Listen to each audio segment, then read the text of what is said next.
সপ্তডিঙ্গা tutorial একাডেমির পক্ষ থেকে প্রীতি ও শুভেচ্ছা। সপ্তডিঙ্গা টিউটোরিয়াল একাডেমি সাধারণত এইচএসসি লেভেলের ফিজিক্স, কেমিস্ট্রি এবং ম্যাথের ম্যাথমেটিক্যাল প্রবলেম এবং থিওরিটিক্যাল ক্লাসের উপর বেসিক ধারণা আমরা দিয়ে থাকব। আশা করি আমাদের চ্যানেলটি সাবস্ক্রাইব করলে অথবা আমাদের সাথে ক্লাসগুলো শেয়ার করলে এসএসসি লেভেলের আমরা যে সমস্ত শিক্ষার্থী আছি তারা অবশ্যই উপকৃত হব। এমনভাবে লেকচারগুলো তৈরি করা হবে যাতে করে এই লেকচার পরবর্তীতে অ্যাডমিশন টেস্টের জন্য অনেক সহায়ক ভূমিকা পালন করে। আজ আমরা সপ্তডিঙ্গা টিউটোরিয়ালের প্রথম লেকচার রসায়ন দ্বিতীয় পত্রের তড়িৎ রসায়নের উপর ফ্যারাডের সূত্র আলোচনা করব। তড়িৎ রসায়ন বা ইলেকট্রোকেমিস্ট্রি।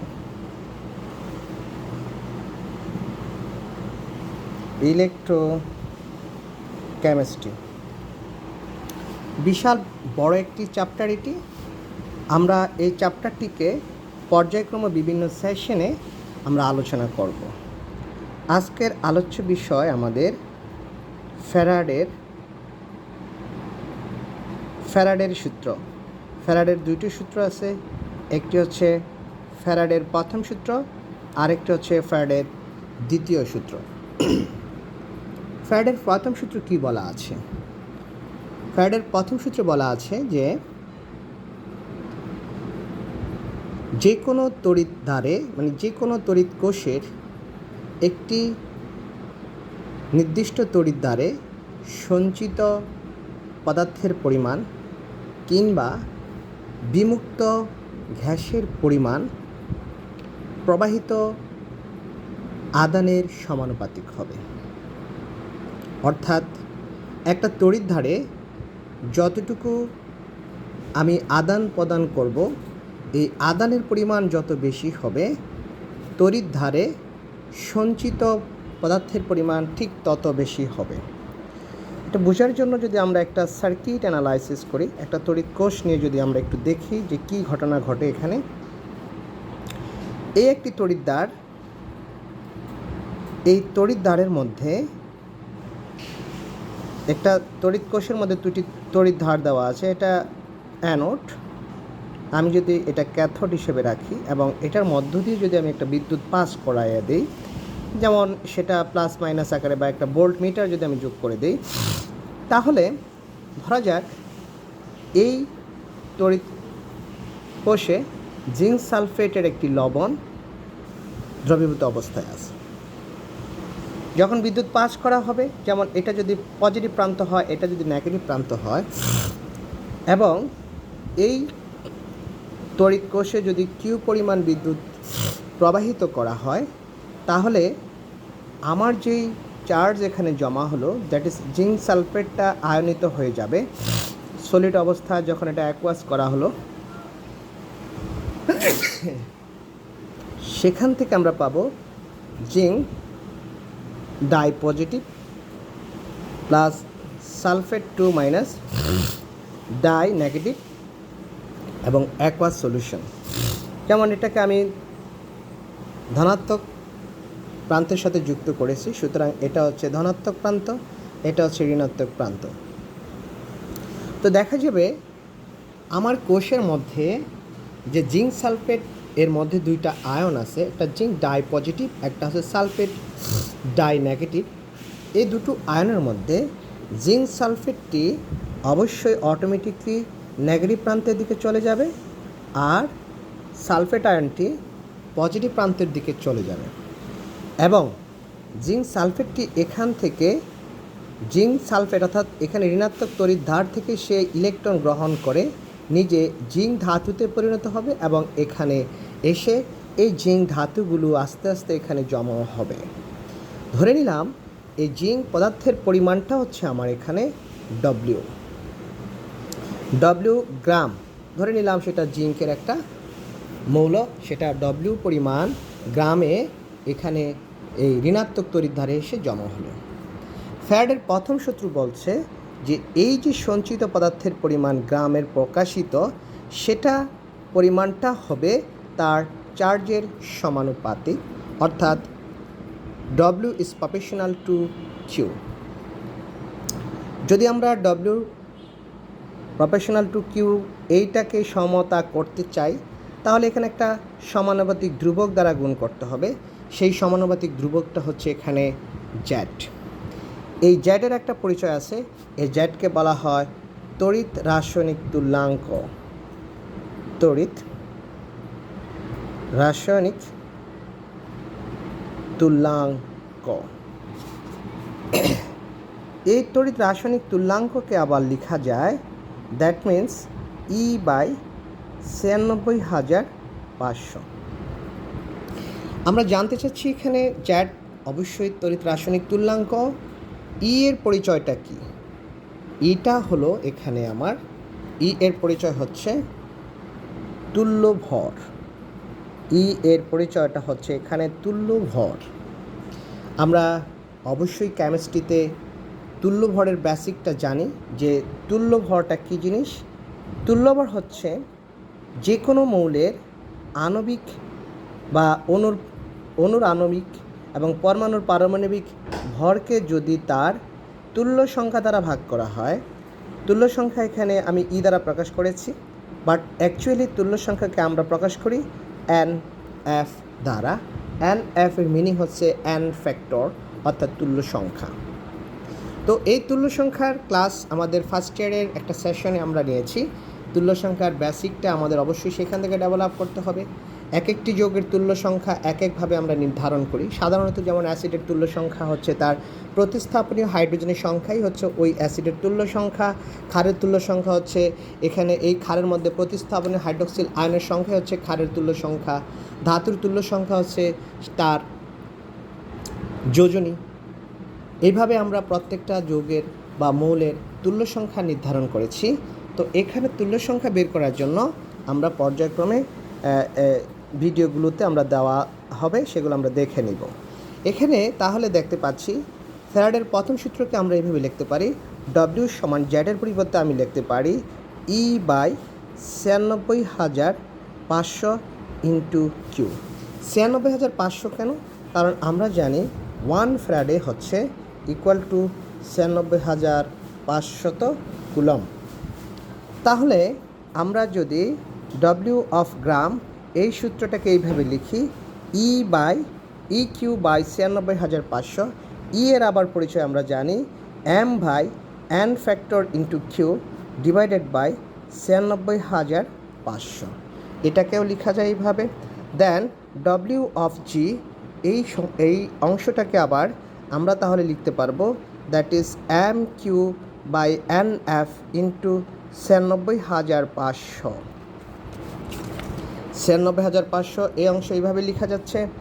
দেন আবার আমরা ফিজিক্সের একটা সূত্র জানি, অ্যাম্পিয়ারের সূত্রে। সেখানে হচ্ছে I equal to q by t, অর্থাৎ একক সময়ে প্রবাহিত চার্জকেই আমার তড়িৎ প্রবাহ মাত্রা বলে। সেখান থেকে আমি লিখতে পারি যে কিউ সমান IT।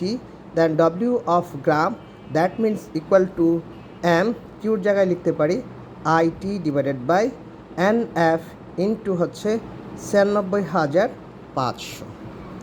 আমরা এই সূত্রটাকে একটু অন্যভাবেও লিখতে পারি, অর্থাৎ অবশেষে আমরা দেখলাম যে ডব্লিউ সমান আমরা পেলাম MIT ভাগ NF ইন্টু 96500। এখানে আমরা পরিচয়গুলো জানি। এম হচ্ছে যে পদার্থটা সঞ্চিত হচ্ছে অ্যানোডে বা ক্যাথোডে, সেই পদার্থের পারমাণবিক ভর। আই হচ্ছে তড়িৎ প্রবাহ মাত্রা। টি হচ্ছে আমার এখানে সময়। দেন NF হচ্ছে তুল্য সংখ্যা। আর 96500 হচ্ছে 1 ফ্যারাডে থেকে এসেছে। সূত্রটাকে আমরা একটু অন্যভাবে লিখতে পারি, W/m equal to IT divided by NF into 96500। এইভাবে লেখা যেতে পারে। বাট এখানে ডব্লিউটা হচ্ছে গ্রামে প্রকাশিত। বাট আমাদের মূল কনসেপ্ট থেকে আমরা রসায়নের প্রথম অধ্যায় শিখে আসছি। মূল কনসেপ্ট হচ্ছে W/M is nothing but N। N হচ্ছে মূল সংখ্যা, then we can write it by this way IT/NF into ৯৬,৫০০। NFটাকে আমরা অন্যভাবে লিখতে পারি। এখানে N হচ্ছে রাসায়নিক বিক্রিয়ার সময় একটা মৌল অর্থাৎ অ্যানোডে বা ক্যাথোডে সঞ্চিত যে পদার্থের পরিমাণ, সেটি কতগুলো ইলেকট্রন ত্যাগ করলো অথবা কতগুলো ইলেকট্রন গ্রহণ করলো, সেই ইলেকট্রনের সমতাকৃত সংখ্যাটি এখানে আমি NF বলতে পারবো, সেটাকে আমরা তুল্য সংখ্যা বলে থাকি। সুতরাং এই ফ্যারাডের প্রথম সূত্রটাকে আমরা N = I × T divided by NF into ৯৬,৫০০ এইভাবেও লিখে রাখতে পারি, ৯৬,৫০০। এখন আমরা ফ্যারাডের প্রথম সূত্রকে আর কতভাবে উপস্থাপন করতে পারি? আমরা জানি মূল কনসেপ্ট থেকে একটা সূত্র জানি, N সমান হচ্ছে আমার W/M, N = হচ্ছে N/NA, আমার N হচ্ছে S × VL, আমার N হচ্ছে V/22.4, আমার N হচ্ছে PV/RT। সুতরাং যখন কোনো অঙ্কে আমার যেই মান বা ভ্যালুটা চাওয়া হবে সেটা রেফারেন্সে আমি মূল সংখ্যাকে কনভার্ট করতে পারবো। সুতরাং এখান থেকে আমি বিভিন্নভাবে এটাকে ট্রান্সফার করে আমার প্রয়োজনীয় মান নিয়ে আমি সেটাকে এখানে স্থানান্তর করে দিব। কোথাও আমাকে চাইবে যে এখানে N হচ্ছে মূল সংখ্যা, মূল মানে টোটাল পরমাণুর সংখ্যা বা আয়নের সংখ্যা, NA হচ্ছে অ্যাভোগাড্রোর সংখ্যা, S হচ্ছে ঘনমাত্রা, B হচ্ছে আয়তন যেটা লিটারে প্রকাশিত হবে, B হচ্ছে আয়তন যখন লিটারে প্রকাশিত হবে তখন সেটাকে 22.4 দ্বারা ভাগ করতে হবে, P হচ্ছে চাপ, V আয়তন, R হচ্ছে মোলার গ্যাস ধ্রুবক, আর T হচ্ছে ক্যালভিন স্কেলের তাপমাত্রা। এই কয়েকটা টার্ম দিয়েই আমরা মোটামুটি আমাদের ফ্যারাডের প্রথম সূত্রটা আমরা অ্যানালাইসিস করতে পারবো বা এখান থেকে আমরা ম্যাথমেটিক্যাল প্রবলেমগুলো সলভ করতে পারবো। এটা আমাদের বেসিক, আমাদের জানতে হবে যে কীভাবে কনভার্সন করতে হয়। ফ্যারাডের দ্বিতীয় সূত্র,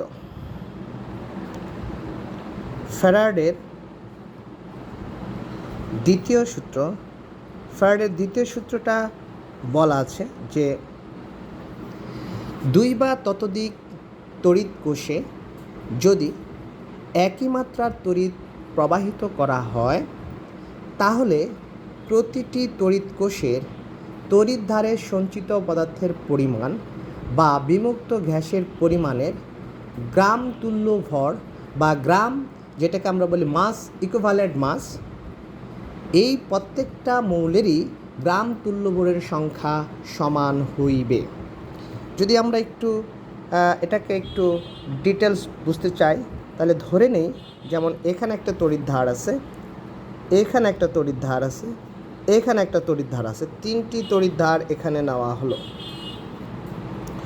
এই তড়িৎ কোষের মধ্যে এটা একটা তড়িৎধার, এই তড়িৎ কোষের মধ্যে এটা একটা তড়িৎধার, দুটো তড়িৎধার, একটা তড়িৎধার, দেন একটা তড়িৎধার এখানে দেওয়া হলো, এখানে একটা তড়িৎধার এখানে দেওয়া হলো, একটা তড়িৎধার এখানে দেওয়া হলো। আমাদের এখানে মোট 3টা আমরা এখানে কোষ নিয়েছি। 3টা কোষের মধ্যে 3 রকমের ভিন্ন ধরনের দ্রবণ আমরা নিলাম।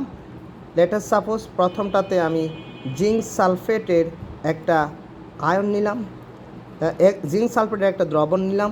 আমরা এখানে এটাতে নিলাম সাপোজ সিলভার নাইট্রেট। আমরা 3 নম্বর দ্রবণে নিলাম সাপোজ হচ্ছে এখানে নিলাম কপার সালফেট। 3 রকমের দ্রবণে 3 রকমের কোষে আমরা 3 রকমের লবণ নিলাম। এখন আমরা যদি পুরো ব্যবস্থাটাকে একটা ব্যাটারির সাথে যুক্ত করি, like this, negative positive negative positive, এটাকে আমরা বলবো ব্যাটারি, নট সেল। সেল এবং ব্যাটারির মধ্যে পার্থক্য আছে, এটা আমাদের ফিজিক্সের বেসিক। সুতরাং এটা নেগেটিভ প্রান্ত, এটা পজিটিভ প্রান্ত। এইভাবে যদি আমি যুক্ত করি তাহলে আমাদের বিদ্যুৎ কিন্তু এখানে পাস হবে না, কারণ বর্তনীটা কমপ্লিট করা নাই। আমি দেখতে পাচ্ছি আমার জিঙ্ক সালফেটের এই প্রান্তটা নেগেটিভ প্রান্তের সাথে যুক্ত আছে, এই প্রান্তটা পজিটিভ প্রান্তের সাথে যুক্ত আছে। সুতরাং দিস ইজ নেগেটিভ আয়ন। এই পজিটিভ প্রান্তটা কপার সালফেটের এই প্রান্তের সাথে যুক্ত আছে বিদায় এটা হচ্ছে পজিটিভ প্রান্ত, পজিটিভ টার্মিনাল। সুতরাং এটা পজিটিভ হলে এটা নেগেটিভ টার্মিনাল হবে, এটা পজিটিভ টার্মিনাল হবে, এটা নেগেটিভ টার্মিনাল হবে, এটা পজিটিভ টার্মিনাল হবে, দেন এটা নেগেটিভ টার্মিনাল হবে। এবার এখান থেকে এটাকে যুক্ত করলাম একটি তার দিয়ে, এখান থেকে এটাকে যুক্ত করলাম একটি তার দিয়ে। তাহলে আমি যদি এখানে একটা নির্দিষ্ট পরিমাণ কারেন্ট প্রবাহিত করি, আমি দেখতে পাচ্ছি আমার যে বর্তনীটা আছে এখানে নেগেটিভ প্রান্ত এক পাশে, পজিটিভ প্রান্ত এক পাশে। আমরা ফিজিক্সের বেসিক থেকে জানি যে ইলেকট্রন ফ্লো হয় নেগেটিভ প্রান্ত থেকে পজিটিভ প্রান্তের দিকে, বাট কারেন্ট ফ্লো হয় পজিটিভ প্রান্ত থেকে নেগেটিভ প্রান্তের দিকে। সুতরাং এখানে কারেন্টটা আমার এখান দিয়ে এদিকে যাবে। আমি ধরে নিচ্ছি এখানে একটা নির্দিষ্ট পরিমাণ কারেন্ট আমি দিলাম, লেটাস সাপোজ সেটা হচ্ছে 2 অ্যাম্পিয়ার কারেন্ট আমি এই পাস করালাম। যদি এখান থেকে 2 অ্যাম্পিয়ার কারেন্ট পাস করাই, তাহলে এই তড়িৎ কোষেও 2 অ্যাম্পিয়ার কারেন্ট যাবে, এই তড়িৎ কোষেও 2 অ্যাম্পিয়ার কারেন্ট যাবে, দেন এই তড়িৎ কোষেও 2 অ্যাম্পিয়ার কারেন্ট যাবে। তো দেখা গেল প্রথম যৌগটার মধ্যে দুটো আয়ন আমি পাবো, একটা হচ্ছে জিঙ্ক ডাই পজিটিভ আর একটা হচ্ছে সালফেট ডাই নেগেটিভ। এটা হচ্ছে silver positive, nitrate ion negative, এখানে copper die positive, sulphate die negative আয়নগুলো এখানে আমি দেখতে পাবো। তো এখানে দেখা যাচ্ছে যেহেতু ধনাত্মক আদানকে বিকর্ষণ করে, সুতরাং জিঙ্ক 2+ আয়ন এই ধনাত্মক আদানকে বিকর্ষণ করবে। সুতরাং সে কী করবে, জিঙ্ক আয়নটা নেগেটিভ আয়নকে আকর্ষণ করবে বিদায় জিঙ্ক আয়নটা আস্তে আস্তে এই প্রান্তের দিকে, ধরে নেই এই প্রান্তটাকে আমি এ দ্বারা প্রকাশ করছি, এই প্রান্তের দিকে চলে যাবে, অর্থাৎ এখানে যায় সে আস্তে আস্তে সেখানে সে ইলেকট্রন গ্রহণ করে জিঙ্ক ধাতুতে পরিণত হবে এবং এখানে জিঙ্কটা এইভাবে এই প্রান্তে যা জমা হতে থাকবে। অনুরূপভাবে 2 নম্বর পাত্রে 2 নম্বর সেলে আমরা দেখতে পাচ্ছি জিঙ্ক যে পজিটিভ আয়নটা আস্তে আস্তে নেগেটিভ প্রান্তের দিকে যাবে এবং সেখানে যায় সেটাও এরকম জমা হতে থাকবে। আমরা ধরে নিলাম এই তড়িৎ ধারটা বি প্রান্ত এবং সর্বশেষ কপার ডাই পজিটিভ আয়নটা দেখা যাবে যে এইটা নেগেটিভ প্রান্তর দিকে যাবে এবং সেখান থেকে সে ইলেকট্রন গ্রহণ করে এখানে আস্তে আস্তে সে জমা হতে থাকবে। এই প্রান্তটা আমার সি প্রান্ত। সুতরাং ফ্যারাডের দ্বিতীয় সূত্র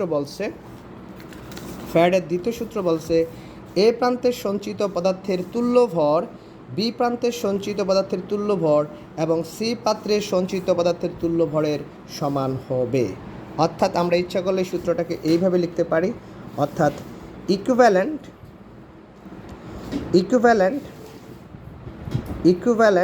মাস of a deposited equal to হচ্ছে equivalent mass of b equal to equivalent mass of c. অনুরূপভাবে বাকি যেই প্রান্তগুলি আছে অর্থাৎ সালফেট আয়নগুলো পজিটিভ প্রান্তের দিকে যা জমা হবে, নাইট্রেট আয়নটা পজিটিভ প্রান্তের সাথে জমা হবে এবং সালফেট আয়নটা অনুরূপভাবে পজিটিভ প্রান্তের সাথে যুক্ত হবে। সেখানেও একই রকমভাবে আমরা দেখতে পাবো তাদের তুল্য ভরটা এক হবে। এই সূত্রটাকে আমরা বলছি ফ্যারাডের দ্বিতীয় সূত্র। সুতরাং ফ্যারাডের দ্বিতীয় সূত্রটা আমাদের বেসিকটা এখান থেকে নিয়ে যেতে হবে যে সকল তড়িৎধারে সঞ্চিত পদার্থের তুল্য ভর বা ইকুইভ্যালেন্স মাসগুলো এখানে সমান হবে। এবার আমাদের একটা বিক্রিয়া এখানে খুব মনোযোগ দিয়ে বুঝতে হবে। বিক্রিয়া বলতে আমরা একটা ব্যালেন্স ইকুয়েশন থেকে কিভাবে n ফ্যাক্টর বের করতে হয়। Let us suppose that a equation যেমন 2a plus 3b plus 4c equal to হচ্ছে 6c plus 12d plus 12 electron. এই বিক্রিয়াটার থেকে আমাদেরকে যদি বলা হয়, বিশেষ করে ভর্তি পরীক্ষায় এই ধরনের প্রশ্ন ছোট প্রশ্ন আসতে পারে, এমন একটা বিক্রিয়া দিয়ে বলল যে এ পরমাণুটির তুল্য সংখ্যা বের করো, বি মৌলটির তুল্য সংখ্যা বের করো, সি মৌলটির তুল্য সংখ্যা বের করো। তো আমরা একটু দেখি যে এ মৌলটার তুল্য সংখ্যা that is n factor of a আমি কিভাবে বের করব। n ফ্যাক্টর অফ এ বের করার জন্য আমার এখানে সূত্র হলো, আমি দেখতেছি টোটাল ব্যালেন্সড যেই আমার এখানে ইলেকট্রন সংখ্যা, সেখানে ইলেকট্রন সংখ্যাটা দেওয়া আছে 12 ইলেকট্রন। এটা হচ্ছে টোটাল নাম্বার অফ ইলেকট্রন, এই সংখ্যাটা হচ্ছে 12। তাহলে টোটাল নাম্বার অফ ইলেকট্রন এই সংখ্যাকে ভাগ করতে হবে এ এর, আমরা যেটাকে বলি স্টিচিওমেট্রিক কোএফিসিয়েন্ট বা সংখ্যানুপাতিক সহগ দ্বারা। তাহলে আমরা দেখতে পাচ্ছি এ এর এখানে সংখ্যানুপাতিক সহগ হচ্ছে 2, সুতরাং 12/2 দ্যাট ইজ 6 হচ্ছে এ এর তুল্য সংখ্যা। যদি আমাদেরকে বলে বি এর তুল্য সংখ্যা বের করতে, তাহলে লিখব total number of electron divided by b এর stoichiometric coefficient that is 12/3 that is 4।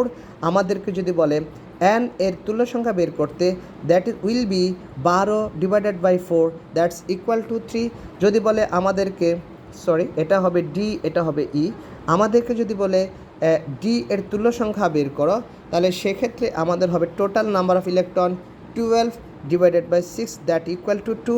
আমাদের যদি বলে ই এর তুল্য সংখ্যা বের করো, total number of electrons divided by হচ্ছে 12 দ্যাটস ইকুয়াল টু 1। তাহলে সেখান থেকে আমরা একটা সুন্দর সূত্র পাচ্ছি যে কোনো একটা যৌগের বা যে কোনো একটা পরমাণুর তুল্য সংখ্যা বের করার সূত্র হচ্ছে মোট ইলেকট্রনের সংখ্যা ডিভাইডেড বাই এ এর স্টিচিওমেট্রিক সহগ, স্টোইচিওমেট্রিক কোএফিসিয়েন্ট। এটাকে আমরা বলবো ওই মৌলের বা ওই পদার্থের জন্য তার তুল্য সংখ্যা। যেমন আমাদের সাপোজ একটা প্রশ্ন যদি পরীক্ষাতে এইভাবে দেওয়া হয়, যেমন সেটা হচ্ছে 2s plus aqueous equal to 2 electron that's equal to হচ্ছে হাইড্রোজেন গ্যাস। এই বিক্রিয়াটা দিয়ে বলা হলো হাইড্রোজেন প্লাস আয়নের তুল্য সংখ্যা কত, অথবা যদি বলে হাইড্রোজেন গ্যাসের তুল্য সংখ্যা কত। এটা আমরা কিভাবে বের করব? তাহলে আমরা দেখি N F of S plus ion, এটা কীভাবে বের করা যায়, than n of S two, এটা কিভাবে বের করা যায়। সুতরাং দুটা ভিন্ন প্রক্রিয়া, দুটা ভিন্ন এখানে মৌল বা আয়ন আছে, একটা হচ্ছে আয়ন আর একটা হচ্ছে গ্যাস। তো গ্যাসীয় পদার্থ আছে একটা। বিক্রিয়া থেকে দেখা যাচ্ছে যে সমতাকৃত বিক্রিয়ায় আমার টোটাল ইলেকট্রনের সংখ্যা হচ্ছে এখানে 2।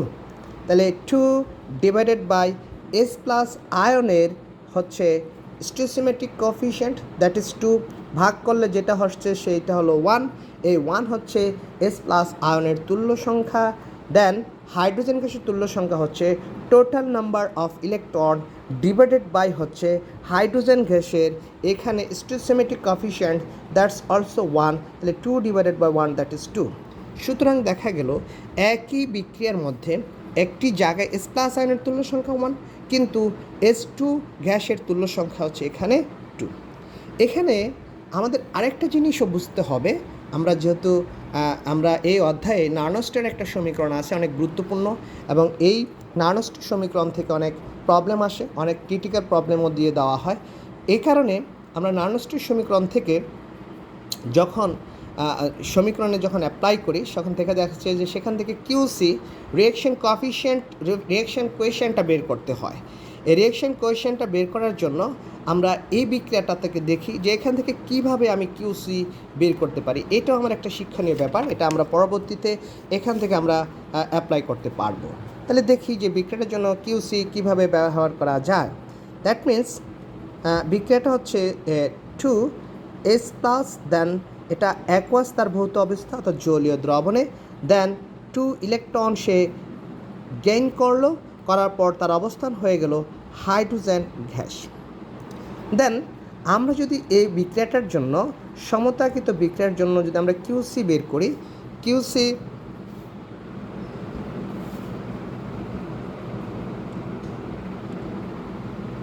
কিউসি বের করার জন্য আমার সেক্ষেত্রে সূত্রটা হবে দ্যাট মিন্স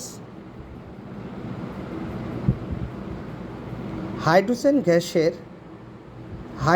গ্যাসের active mass whole to the power 1, যেহেতু তার কোএফিসিয়েন্ট হচ্ছে এখানে 1। দেন এস প্লাস আয়নের active mass whole to the power 2, এখানে আর অন্য কোনো আয়ন নাই।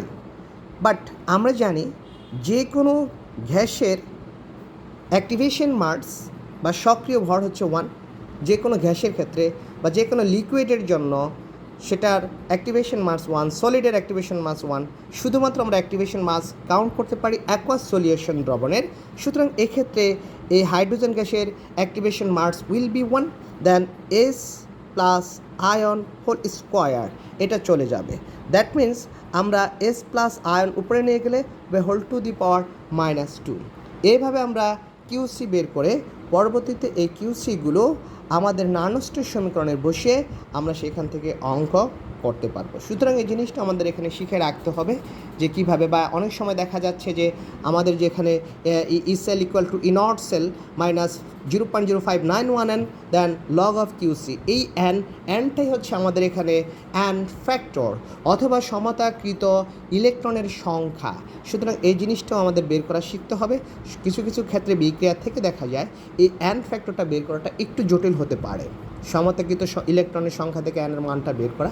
সুতরাং সেটাও আমাদেরকে জেনে রাখতে হবে। সুতরাং আমরা ফ্যারাডের দুটো সূত্র, একটা হলো আমরা আজকে দুটো সূত্র নিয়ে আলোচনা করলাম, ফ্যারাডের প্রথম সূত্র এবং ফ্যারাডের দ্বিতীয় সূত্র। ফ্যারাডের প্রথম সূত্র অনেকগুলো আছে, জেড সমান W/96,500, এটা প্রথম একটা। এইটাও একটা রূপ, এটাও জানতে হবে। দেন এটা আরেকটা রূপ, এটা জানতে হবে। দেন এটা আরেকটা রূপ, এটাও জানতে হবে। এটা আরেকটা রূপ, এটা জানতে হবে। অর্থাৎ প্রত্যেকটা মানই আমাদের এখানে অনেক গুরুত্বপূর্ণ। তো আমরা যে কোনো একটা সূত্র দিয়েই আমরা আমাদের যখন যেই মান চাইবে সেই মান দিয়ে আমরা অঙ্কটা সলভ করতে পারবো। দ্বিতীয় সূত্রের ক্ষেত্রেও আমরা যেটা আলোচনা করলাম, এই দ্বিতীয় সূত্র থেকেও অনেক ধরনের প্রবলেম পরীক্ষায় আসতে পারে, আমরা সেই প্রবলেমগুলোও সলভ করতে পারবো ইনশাল্লাহ। এবং সর্বশেষ আমরা যে বিক্রিয়াটার কথা বলেছি, যে এখানে দেখা যাচ্ছে যে একটা রাসায়নিক সমীকরণ থেকে, যেমন আমরা স্টিচিওমেট্রিক ফর্মুলা জেনেছি, স্টিচিওমেট্রিক ফর্মুলা থেকে আমরা কিভাবে দেখেছি সেটার জন্য সূত্র ছিল। এই সূত্রটা আমাদের আবার একটু জানতে হবে। যদি আমরা এই সমীকরণের জন্যই যদি স্টিচিওমেট্রিক ফর্মুলাটা অ্যাপ্লাই করতে চাই, তাহলে সেক্ষেত্রে সেই সূত্রটা কী হবে আমরা প্রথম অধ্যায়ে, রসায়নের প্রথম অধ্যায়ে সেটা আলোচনা করেছিলাম। সেক্ষেত্রে আমাদের ছিল এ এর মোল সংখ্যা ডিভাইডেড বাই এ এর যে স্টিচিওমেট্রিক কোএফিশিয়েন্ট বা সহগ, দ্যাটস উইল বি বি এর মোল সংখ্যা ডিভাইডেড বাই বি এর সহগ ইকুয়াল টু হচ্ছে এন এর মোল সংখ্যা সি এর মোল সংখ্যা ডিভাইডেড বাই সি এর সহগ। সি এর সহগ হচ্ছে এখানে 4, দেন ইকুয়াল টু হচ্ছে ডি এর মোল সংখ্যা ডিভাইডেড বাই ডি এর সহগ ইকুয়াল টু হচ্ছে ই এর মোল সংখ্যা ডিভাইডেড বাই ই এর সহগ। এই সূত্রটাকে আমরা বলি স্টিচিওমেট্রিক ফর্মুলা। এইভাবে আমাদের প্রত্যেকটা ফর্মুলা ইউজ করে করে আমরা সঠিকভাবে অঙ্কগুলো সলভ করতে পারবো। এখন এন হচ্ছে মূল কনসেপ্ট, আমরা এ এর মোল সংখ্যাকে কিভাবে রূপান্তর করবো সেই সূত্রটা আমি অলরেডি আবার আলোচনা করব।